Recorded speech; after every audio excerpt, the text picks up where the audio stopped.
जी नमस्कार, Radhe Radhe, good morning सभी को। कल जो है आपको एक क्लास दी गई थी वाइगोत्स्की की, तो उसमें जो है मैंने हैंड रिटन नोट से पीडीएफ बना के और उसको पढ़ाया था, तो शायद बच्चों को वो पसंद नहीं आई। उसी क्लास को जो है आज मैंने रिक्रिएट किया है। आई होप आप सभी को पसंद आएगी। और सभी से एक रिक्वेस्ट है, ये बहुत छोटी छोटी वीडियो हैं और आपके लिए टू द कंटेंट जो है ये वीडियोज़ हैं बहुत ही इंपॉर्टेंट रहने वाली हैं। तो वीडियोस को आप जो है कंप्लीट देखा कीजिए, और अगर किसी सुधार की या किसी तरह की कमी की आपको नज़र आती है तो उसमें जो है आप कमेंट करके सुझाव दीजिए कि चलिए शुरुआत करते हैं आज की वीडियो की। आज का हमारा टॉपिक है लेव वाइगोत्स्की। लेव वाइगोत्स्की 1896 से 1934, इनका जन्म जो है वो 4 नवंबर और 1896 को हुआ था, 1896। और जो है कब तक थे, 34 में है, 38 ईयर की एज में जो इन्होंने ये 38 ईयर से पहले पहले ये थ्योरी इन्होंने दी थी। और जीन पियाजे के कंटेम्परेरी थे। वाइगोत्स्की जो है जीन पियाजे के कंटेम्परेरी थे। जीन पियाजे ने कॉग्निटिव थ्योरी दी थी और उनको जो है रेडिकल कंस्ट्रक्टिविज्म का जो फादर माना जाता है जीन पियाजे को, और लेव वाइगोत्स्की को सोशल कंस्ट्रक्टिविज्म का फादर माना जाता है। ये दोनों एक दूसरे के अपोजिट थे। और जो है लेव वाइगोत्स्की रसिया के साइकोलॉजिस्ट थे। कहाँ के रहने वाले थे?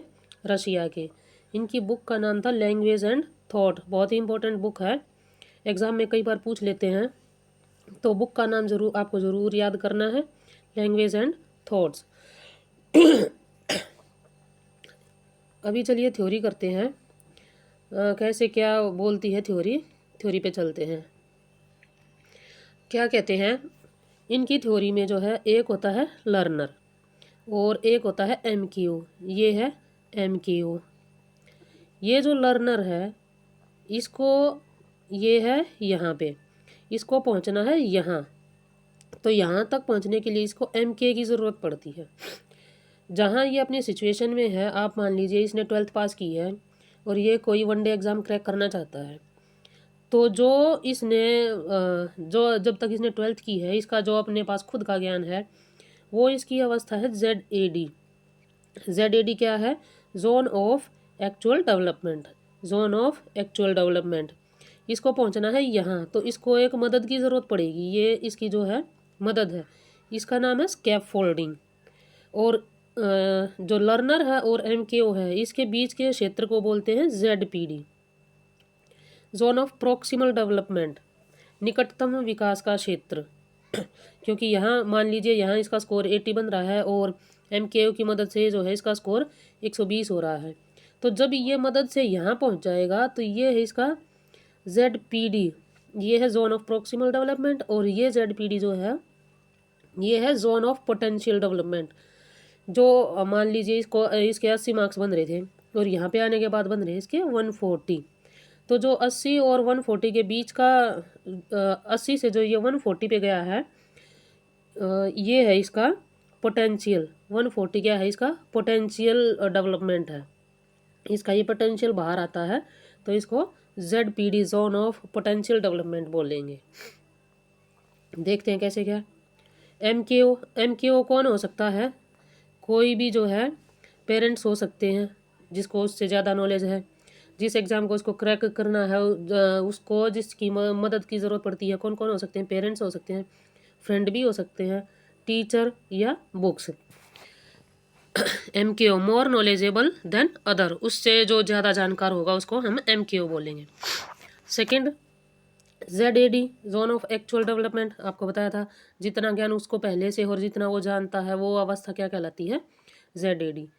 सेकंड है ZPD, zone of proximal development.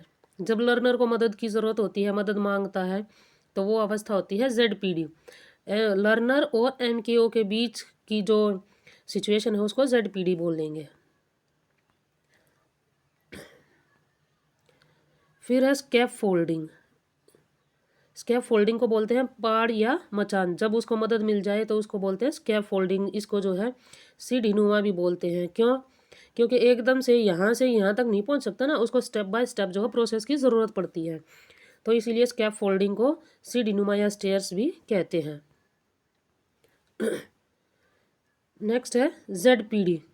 एक ZPD था, जोन ऑफ प्रोक्सिमल डेवलपमेंट, और ये ZPD है जोन ऑफ पोटेंशियल डेवलपमेंट। जब लर्नर का पोटेंशियल आउटकम आता है, जब लर्नर यहाँ था वो नीचे और यहाँ पहुँच जाता है तो उसका पोटेंशियल बाहर आता है, और इस अवस्था को बोलते हैं ZPD। आई होप इतना समझ आ गया होगा आपको। नेक्स्ट है लर्निंग को जो है प्रभावित करने वाले कारक कौन से हैं, फैक्टर कौन से हैं।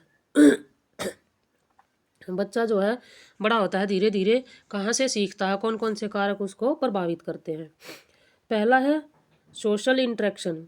सोशल इंटरेक्शन उसका कहाँ कहाँ होगा, पीयर ग्रुप में होगा, जो उसके संगी साथी हैं, फ्रेंड्स हैं वहाँ। स्कूल जाएगा तो स्कूल में वो सोशल इंटरेक्शन करेगा, बच्चों से बातचीत करेगा, टीचर्स के संपर्क में आएगा। सहयोग, जब सोसाइटी के संपर्क में आएगा तो सहयोग करना सीखेगा, समाज या सोसाइटी द्वारा सीखता है। ये होता है सोशल इंटरेक्शन। नेक्स्ट है कल्चर। कल्चर उसका कैसे डेवलप होगा, जब वो सोशल इंटरेक्शन करेगा, जब वो समाज या सोसाइटी के संपर्क में आएगा तो वो कल्चर अपनाएगा। तो सोशल इंटरेक्शन द्वारा जो है कल्चर और एटिकेट जो है एक्वायर करता है, बिहेव करना सीखता है, समाज में कैसे रहना है, किससे कैसे बोलना है, ये सब बातें सीखता है। समाज के रीति रिवाजों को अपनाता है, जानता है भाई कोई भी जो रीति रिवाज निभाया जा रहा है वो कैसे होता है। कल्चरल जो है, कल्चर में 2 टूल यूज़ होते हैं और इनको जो है क्या बोलते हैं, एक है साइकोलॉजिकल टूल, दूसरा है टेक्निकल टूल। साइकोलॉजिकल टूल क्या होते हैं, बुक है, मैप हो गया, मैथमेटिकल या साइंस लर्निंग, किसी भी सब्जेक्ट की जो लर्निंग होती है वो होती है साइकोलॉजिकल टूल। सेकेंड है टेक्निकल टूल, जैसे मोबाइल हो गया, कंप्यूटर, गूगल सर्च। अब अगर आप गूगल मैप का प्रयोग कर रहे हैं तो ये है टेक्निकल टूल, गूगल मैप, ये है टेक्निकल टूल। लेकिन अगर आप बुक से जो है मैप पढ़ रहे हैं तो वो है साइकोलॉजिकल टूल। इसमें थोड़ा सा डिफरेंस आप याद रखेंगे। नेक्स्ट है लैंग्वेज। सोसाइटी में आया, कल्चर को अपनाया, तो सोसाइटी की लैंग्वेज भी जो है वो अपनाएगा। सोसाइटी के अकॉर्डिंग उसकी लैंग्वेज को जो है वो एक्वायर करता है अपने कल्चर के अकॉर्डिंग। लैंग्वेज होती है 2 प्रकार की, 3 प्रकार की, सॉरी, लैंग्वेज है 3 प्रकार की। पहली है सोशल स्पीच। जब बच्चा सेल्फ जो है रेगुलेट करता है खुद को, कैसे, छोटा सा बच्चा होता है, सबसे पहले बच्चे में जो है सोशल स्पीच ही आती है। बच्चा सबको जो है रो के बताएगा, हंस के बताएगा कि मैं खुश हूँ, रो के बताएगा मुझे जो है भूख लग रही है या मुझे तकलीफ़ है। तो जो सबसे पहले बच्चे में आती है वो होती है सोशल स्पीच, और ये 3 से 5 साल के बच्चे में होती है। ठीक है, इसमें बच्चा सेल्फ रेगुलेट करता है, खुद को किस तरह से प्रेजेंट करता है, ये चीज़ है। सेकंड है प्राइवेट स्पीच, ये सेकंड पॉइंट है, प्राइवेट स्पीच या नीज वॉक। प्राइवेट स्पीच को नीज वॉक भी बोलते हैं। ये बच्चे में कब आती है, जब बच्चा थोड़ा सा बड़ा होता है, 3 से 5 साल से जब ऊपर होता है बच्चा, प्राइवेट स्पीच जो है बच्चे में 5 से 9 साल के बीच आती है। जब बच्चा डॉक्टर डॉक्टर खेलता है, टीचर टीचर खेलता है, तो खुद को डायरेक्ट करता है कि ऐसे करो, बच्चों को चुप कराता है, कभी काउंटिंग बुलवाता है खुद से ही।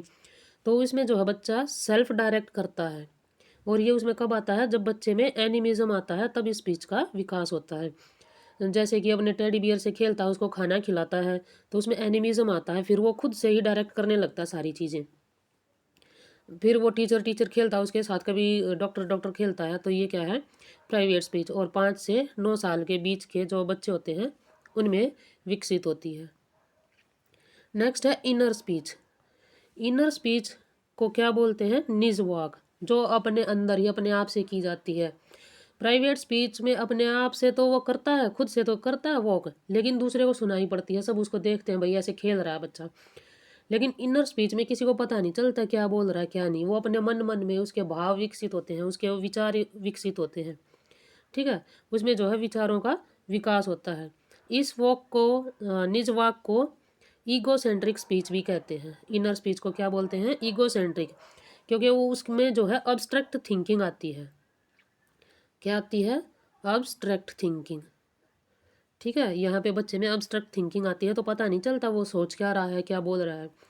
इसमें बच्चा खुद को नियमित या संयमित करता है, अपने विचारों पर, अपने भावों पर जो है कंट्रोल करना सीखता है। अब वो रो कर नहीं बताएगा, अब वो चुप भी रहना सीखता है। चुप रहना जो है वो इनर स्पीच है, उसके मन मन में कुछ कुछ ख्याल आते हैं। यहाँ जो है विचारों का और भावों का विकास होता है। और इसकी उम्र जो है वो 9 साल से ऊपर होती है।